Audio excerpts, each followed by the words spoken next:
Hi friends and welcome. We're Bob and Fran and we're all about healthy aging. And healthy eating. It includes healthy eating for sure.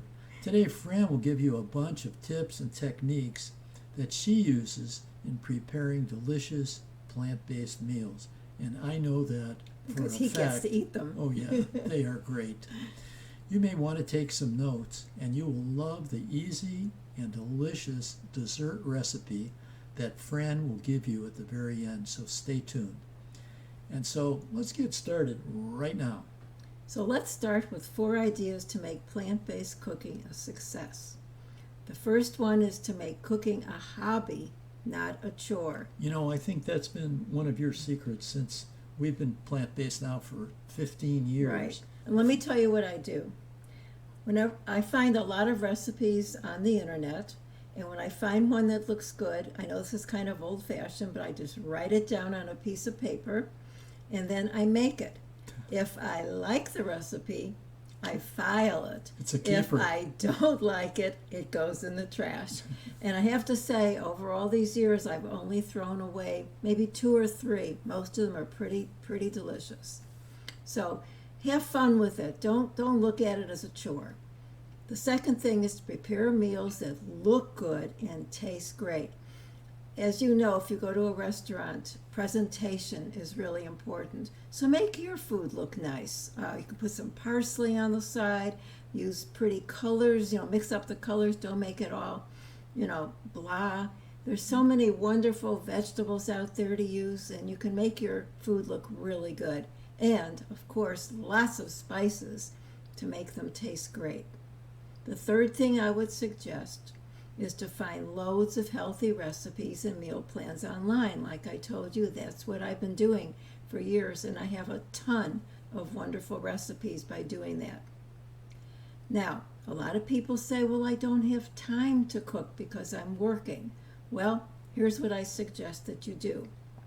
Instead of cooking every single day, maybe on the weekend when you have some extra time, prepare soups, casseroles, stews, curries, anything that you can make that will last for more than one meal, sometimes 2 or 3. And I think they call it batch cooking now. Well, that could be batch cooking. Sometimes people do batch cooking where they actually put the food in different containers for the week to take to work. But I don't do that because I'm not working. So I always have food in the fridge. One of my favorite things is leftovers because I don't look at them as something bad. I look at them as a wonderful way to have another meal. So for us, plant-based cooking is about substituting healthy foods for harmful foods. It's really pretty easy to do, wouldn't you say, Fran? I think so, especially these days. So Fran, let's start with foods we won't be eating now that we're all plant-based or hope to be plant-based. And that would be stuff like meat and chicken and fish and seafood. Yeah, we usually use the expression, if it had a mother, we don't eat it. Or if it had a face, we don't eat it either. So here's some wonderful substitutions for those harmful foods. Instead of eating meat in a meal, you could use portobello mushrooms, organic tofu, tempeh, seitan, soy crumbles or soy curls. Those are all wonderful meat substitutes that are plant-based. So could you give a simple example? How about something like... Well, let me give you an example of what I'm going to make tomorrow. Okay. I don't know if you all know what shepherd's pie is, but it's normally a layer of meat, like ground beef, a layer of vegetables, and a layer of mashed potatoes. Well, for the meat layer, I just use some soy crumbles that I put some seasoning in, and then the vegetables, and then the potatoes, and I bake it, and it's delicious, and we don't miss the meat at all. What about something simple like spaghetti? How can you dress up spaghetti or pasta in some way? Yeah, you can put in any kind. Well, first of all, we love mushrooms, so portobello mushrooms are a wonderful substitute for meat in a spaghetti sauce. We do that quite often, or you could use soy crumbles or soy curls, something like that. But you don't need, and some people make it with lentils, so there's lots of ways to make spaghetti sauce without meat. So I know that sugary foods, sugar itself, added Right. sugar, and artificial sweeteners that are loaded with chemicals, they're both really not healthful at all. So what do you exactly use to sweeten the dish? Well, there's several substitutes that you can use that are healthy. You could use stevia, xylitol. I love to use maple syrup as a sweetener, or you could use date syrup or date sugar. And they all make delicious desserts without having the chemicals that you would have in artificial sweeteners, or what you really don't want is the refined sugar that we used to use. Could you talk a little bit about whole grains? I remember when we were growing up, we used to love Wonder Bread. It was white, and you could smush it into a little ball. And they used to say it builds healthy bodies, It was ways killing or us. something. There was no nutrients in it. There was no nutrition whatsoever. Yeah. So all the bread that we eat now is whole grain and organic whenever possible. So there's whole wheat, there's spelt, there's all different kinds of wonderful grains. And if you're really inventive, you can make your own bread. Unfortunately, I haven't had any success with that. So I buy like organic whole grain bread at the supermarket or at the bakery, and it's delicious. So with a whole food plant-based diet, it's the dairy. We don't eat any dairy products, Right. and we advocate not eating any dairy products. So what do you use lately? I know we don't use dairy milk. Right. We don't use cow's milk. So what substitutes are out there for folks? I don't know if you've heard this, but there's been a lot of information in the news lately that there's a definite connection between dairy products and hormone-driven cancers, such as breast cancer, cervical cancer, and prostate cancer. So with that in mind, it's best to not consume any dairy products. So these days, there's so many different nut milks on the market. There's almond milk, soy milk, coconut milk, hemp milk, rice milk.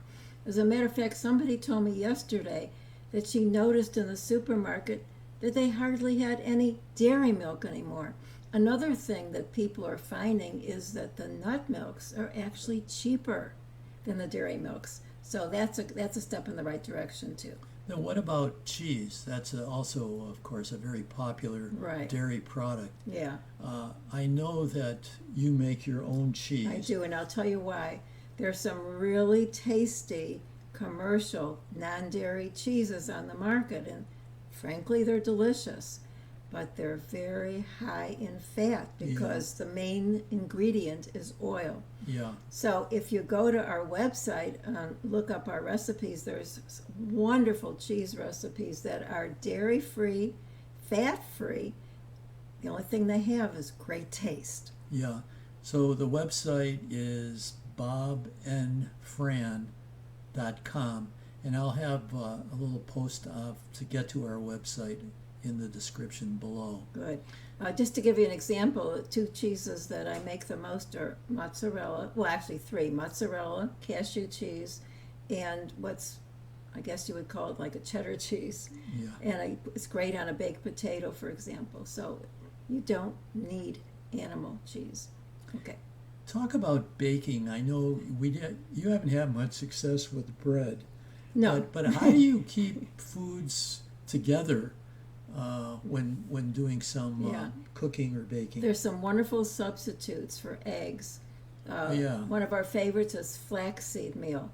First of all, flaxseed meal is very high in omega-3s, and we put a tablespoon of it on our cereal every morning for omega-3s. But when it comes to baking, if you put, I think it's 1 teaspoon of flax seeds and 3 teaspoons of water in a little bowl, and mix it up and let it sit for about 5 minutes, that becomes your egg for helping to hold food together.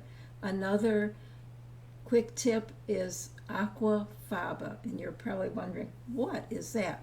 Well, if you take a can of chickpeas, which are also known as garbanzo beans, and you drain it.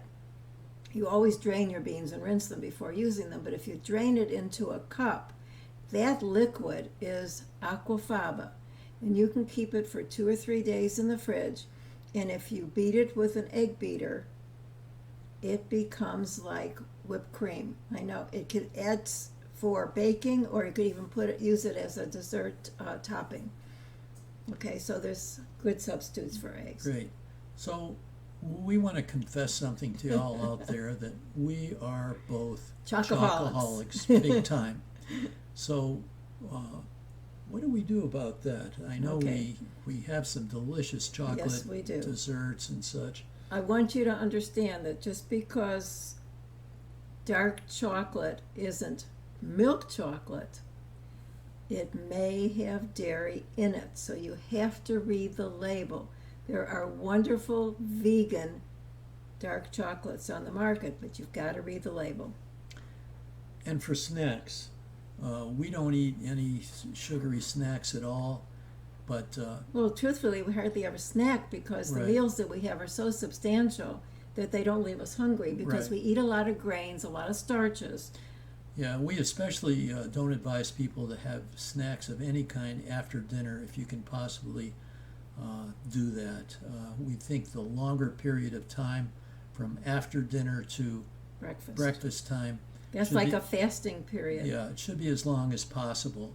If you're going to snack during the day, I know that we just have some raw veggies or some fruit and maybe some nuts. So You want the recipe? Well, we promised You the told folks them at the again. very beginning that you were going to have a delicious dessert recipe. So why don't you Okay. lay it out for Yeah, I'll them. lay it out. As you know, we don't eat ice cream because that's dairy, but we do eat nice cream. We call it nice cream because it is good for you, and it's made from frozen bananas. You take really, really ripe bananas and cut them up and put them in the freezer till they're at least 3 hours or longer, and then you can put it in a food processor and process it to make nice cream. It gets very creamy, kind of like a Dairy Queen kind of substance. Yeah.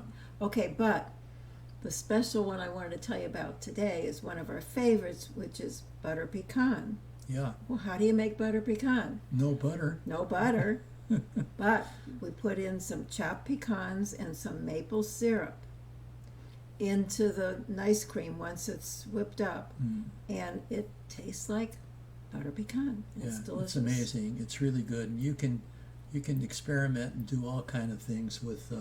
You know, you could take your favorite ice cream flavor and duplicate it with nice cream by using your imagination. Yeah. So, we have lots of plant-based recipes that Fran has created at our website. Just want to remind you again, that's bobnfran.com. So please check them out. And also, go to our channel playlist, because we have a ton of videos on plant-based lifestyle, plant-based cooking. So please take a look. And if you have any questions about cooking, Fran is happy to answer them. Just post them in the comments section below, and Fran will be sure to reply to you. And I would also be really happy if you have a favorite recipe that you'd like to share with us, because we're always looking for new things Send to it make. along. Yeah, just post Because it. we love to eat. Yeah, so I think that does it. We look forward to seeing you again very soon. Bye for now. Bye.